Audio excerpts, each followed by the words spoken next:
Making pork jerky today.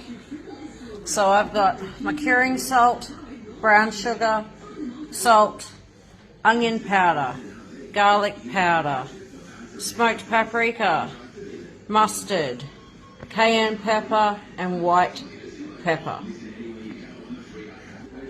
I'm using pork mince, teaspoon of pepper. The recipe wants 2 teaspoons, but I'm doing it for my son's camping trip and he doesn't like so much pepper. 1/4 teaspoon of cayenne pepper. I just put a little sprinkle.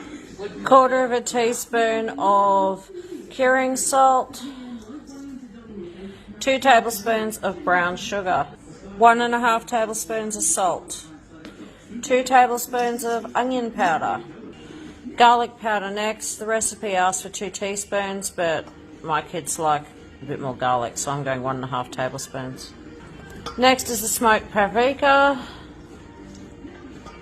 I'm putting a couple of tablespoons. 2 teaspoons of mustard powder. And that's it. Now I've just got to mix it all together and then let it sit in the fridge for a day or so and put it in the dehydrator. Back to my pork jerky. I've just got to give it another really good mince and then shape it and put it on my dehydrator trays. And then I kind of smush it out by hand into a thin log, basically. I just kind of work it together, push it down until I've got them all around about the same size so that it can dry out. All smushed out, ready to go in the dehydrator.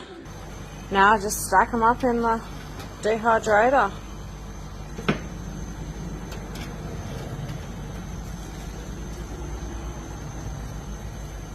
So I've got 10 shelves in this one.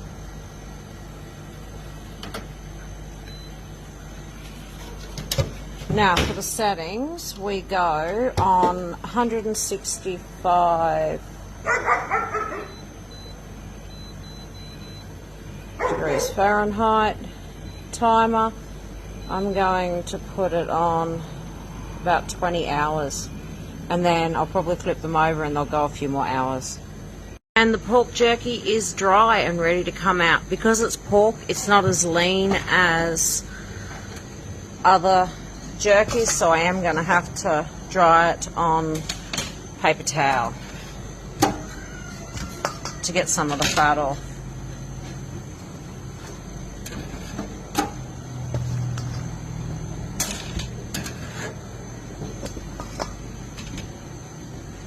I'm just going to pat it down and get the fat off. If you use beef or lamb or chicken, it's a lot drier and it doesn't have the fat content in it, so you don't have to dry it. You can see how much fat came out in the bottom of the dehydrator. Okay, so I'm going to put oxygen absorbers in, a piece of paper towel for any of the fat that I missed. I've just patted them down and dried as much off it as I can, and then I'm just going to pop my paper towel in my Mylar bag. So I've just got the paper towel in there, a few oxygen absorbers. I'm not going to be sealing this with the vacuum sealer, and then I'm just going to put my jerky in there because it's going to get used next weekend. And that's it. I just sealed it and it's good to go.